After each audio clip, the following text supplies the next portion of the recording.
There's a strange paradox at the center of modern life.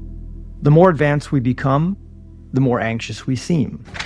Like a civilization at its zenith of comfort, yet still living with a low, constant dread. And once you notice that contradiction, it becomes quite difficult to unsee. And in this video, I want to uncover where that anxious feeling comes from that so many of us feel. Because I have a deep suspicion it's tied to money, status, and survival, and we could say lack of meaning as well. Now here's the uncomfortable question hiding in plain sight. What if the greatest theft of the 20th century wasn't land, labor, or even money itself, but meaning? What if meaning was deliberately dismantled, systematically thinned out because a population with strong inner anchors is harder to steer? Not impossible to influence, but more difficult to manage at scale. A population with meaning doesn't borrow as eagerly. They don't work themselves into the ground to prove something to strangers. And that's where the story gets more interesting. Because the money story that we're taught is quite prosaic. We're told money is simply a neutral tool, a medium of exchange, a lubricant for commerce, a pragmatic invention that made life easier. But that's the official story, the ostensible one. Another interpretation, one that Jim Marrs and others pushed, sometimes with temerity, argues that modern money is less like a tool and more like an instrument of control. And here are a couple of Jim Marrs' books. We have The Fourth Reich and Alien Agenda, both great books. And if you have never heard of Jim Marrs, check out some of his books or some of his talks, because he was a great person, great journalist, fortunately passed away some while ago. But anyway, an instrument of control, not because coins and notes are inherently evil in itself, but because the system beneath them has become increasingly, let's say, illusory. We're talking a system that's contracted through decisions most people never see and barely understand. And here's the thing most people overlook. If money is an illusion, then debt is the spell that keeps people obedient. The entire global economy is one huge debt pyramid. Governments, corporations, and people constantly borrow money. When a bank issues a loan, that money is literally created out of thin air, but the debt comes with interest. Money that doesn't exist in the system yet. For one to repay, someone else must borrow more. The system survives only as long as total debt keeps growing. If everyone tried to pay off their debts at once, the money simply wouldn't exist. That's why governments keep printing money, lowering interest rates, and encouraging borrowing. The system works as long as it grows. If it stops, it collapses. You see, for most of human history, money had constraints. It was tethered, however imperfectly, to something finite like land, labor, gold, silver. So even when the rulers cheated the system, the cheating had its limits. You couldn't expand the supply endlessly without showing consequences in the real world. But the 20th century accelerated a confluence of changes, economic, psychological, and cultural. And these changes quietly altered the relationship between money and reality. And the break from the gold standard in 1933 and 71 was quite pivotal. The rhetoric at the time emphasized necessity and flexibility. A modern economy needed room to maneuver, and a floating system would be more resilient, more adaptive. Maybe, but here's the caveat. Once money is detached from something finite, it becomes infinitely manipulatable. And this was shown to be true in Jim Marrs' book, The $1 Trillion Conspiracy, which was published in 2010. Fiat money can be created with alacrity, distributed unevenly, and then devalued in ways that are hard to deduce until it's too late.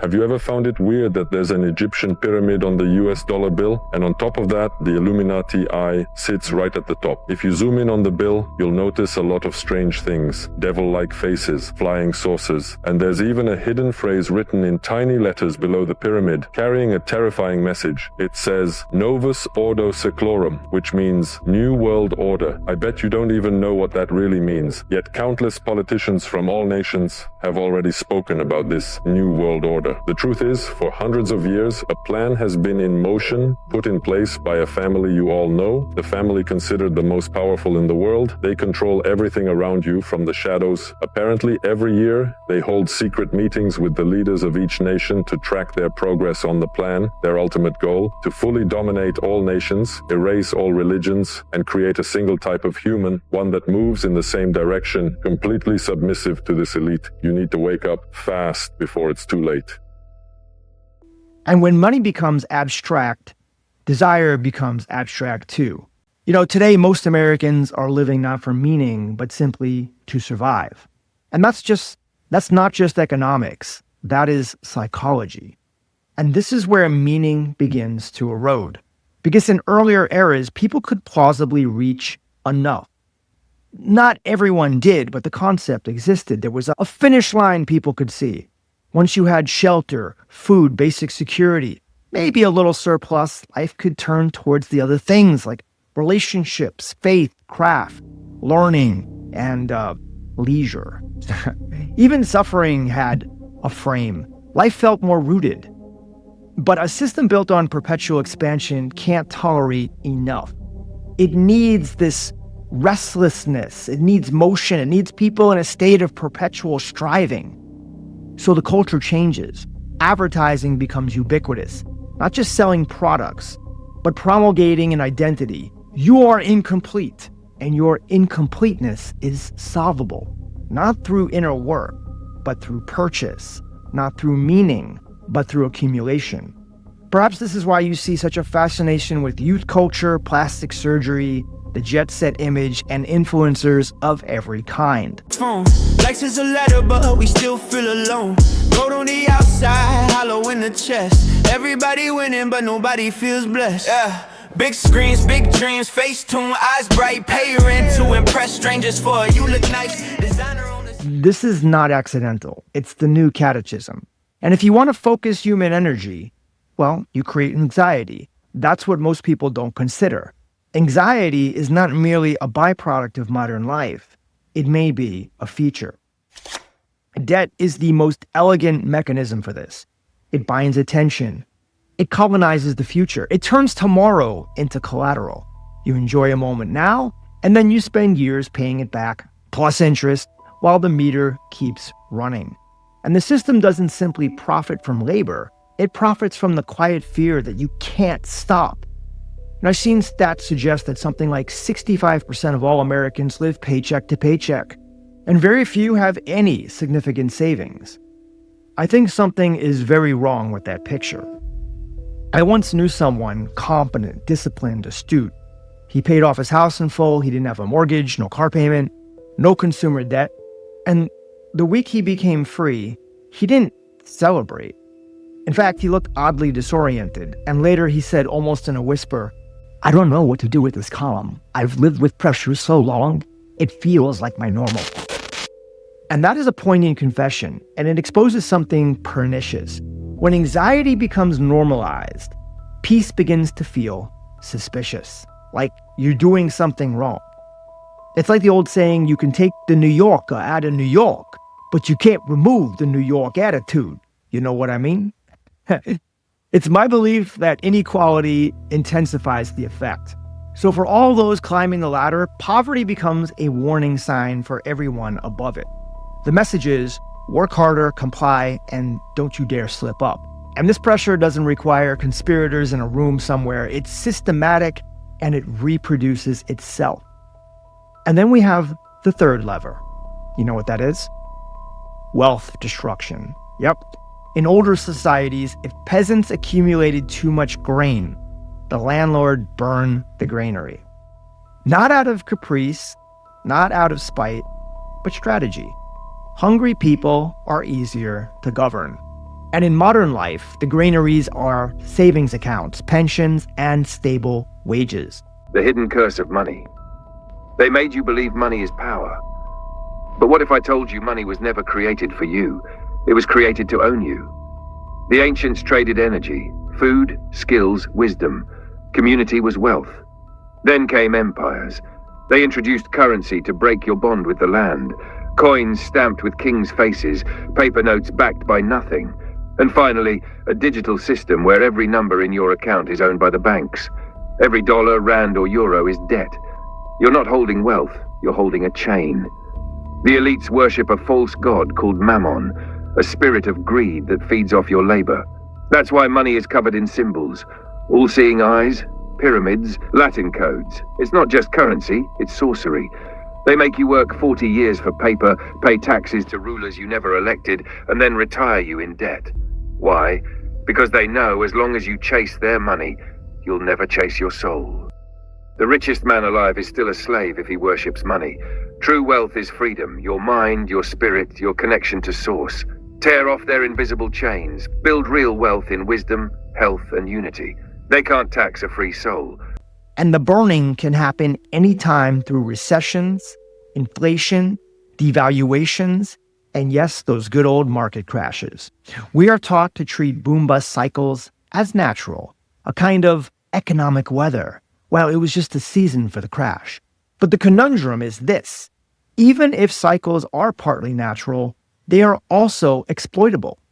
And when exploited, they can function as discipline, forcing people back into longer hours and worse conditions at their jobs. Marxist economist Richard Wolff argued that modern capitalist economies are systematically manipulated by elites to favor capital owners over the working class. And his critique focuses on how institutional structures and deliberate policy choices obscure the realities of power and exploitation.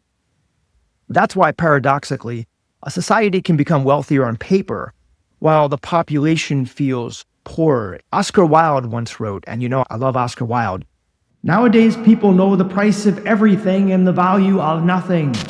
That line is not merely witty, it's diagnostic, because the deeper shift wasn't simply monetary, it was cultural. Meaning was replaced. Ritual became entertainment.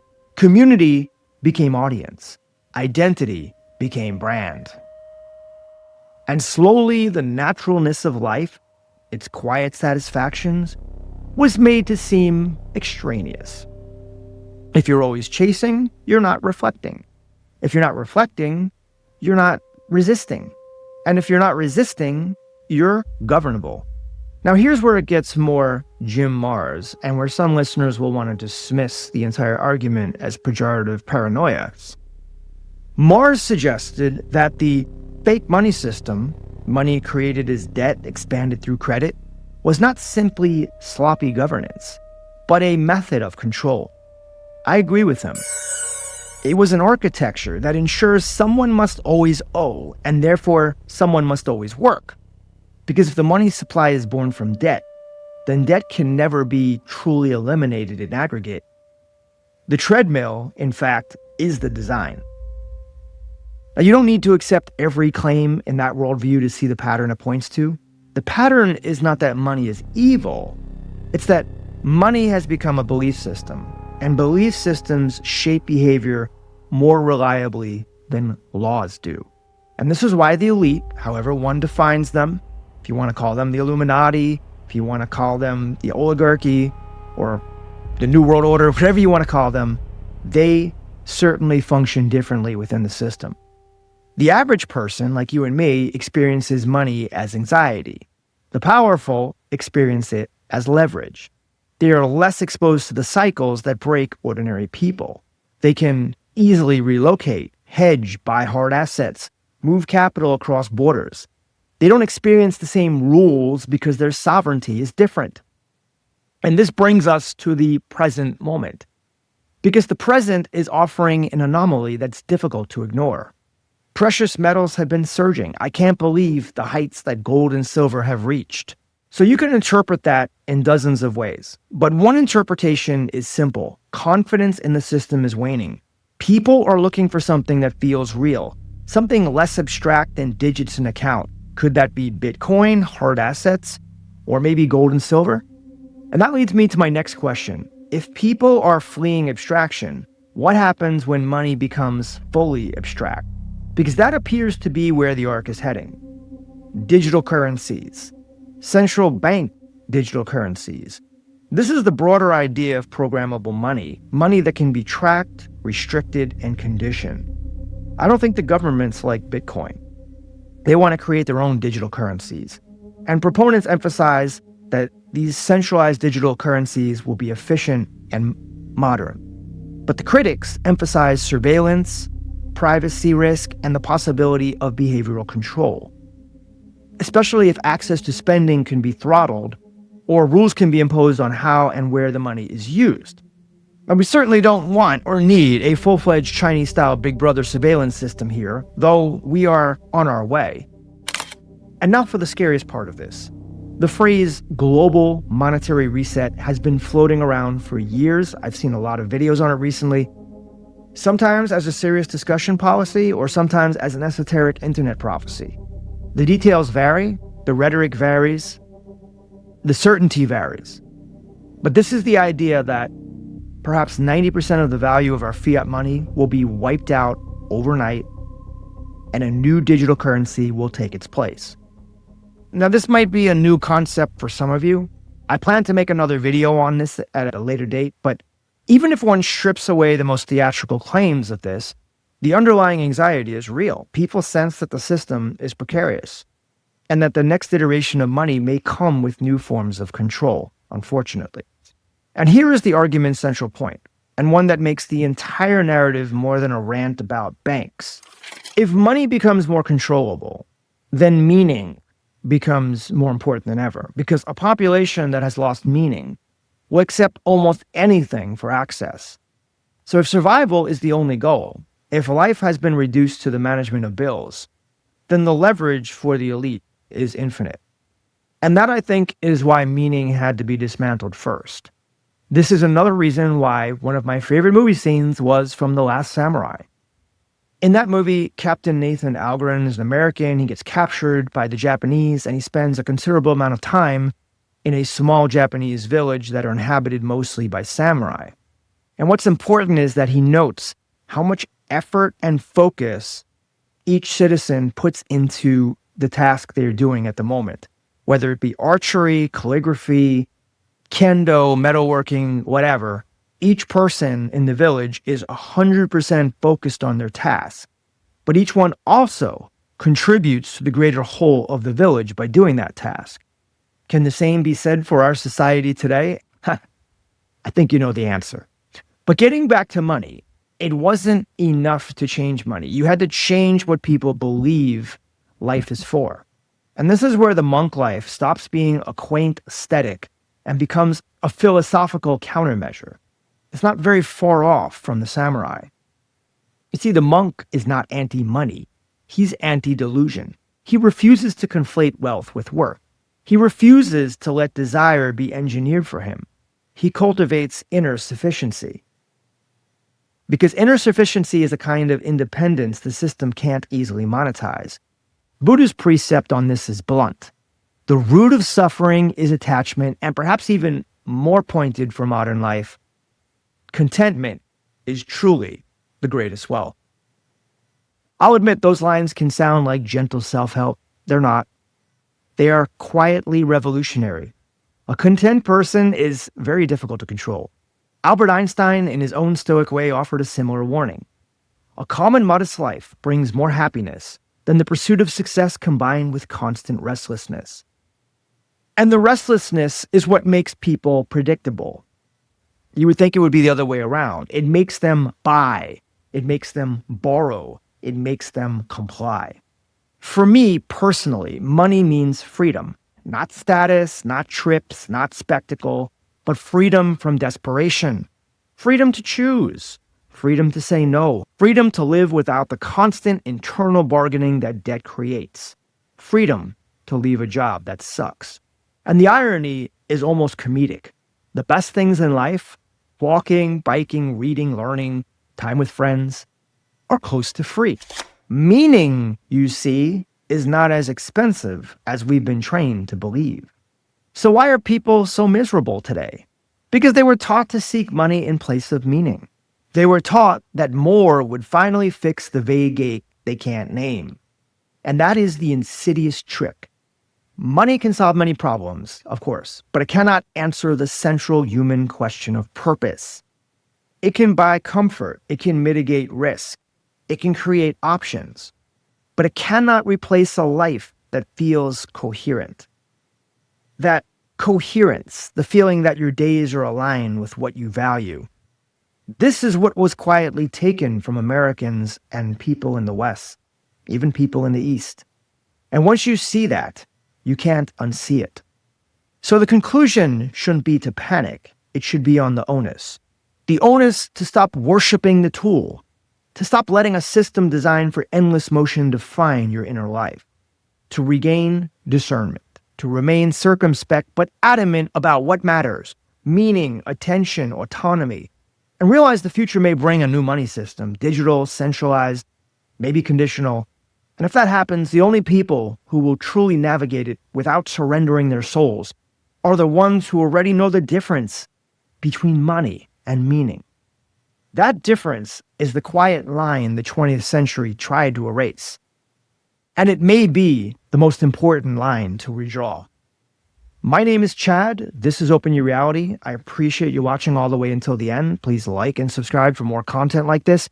And stay tuned for tomorrow's video. I am out. Sure, hip-hop's on mirror economy, we flexing for the phone. Like says a ladder, but we still feel alone. Gold on the outside, hollow in the chest. Everybody winning, but nobody feels blessed. Big screens, big dreams, face tuned, eyes bright. Pay rent to impress strangers for you look nice. Designer on the sleeve, but the soul look broke. Smile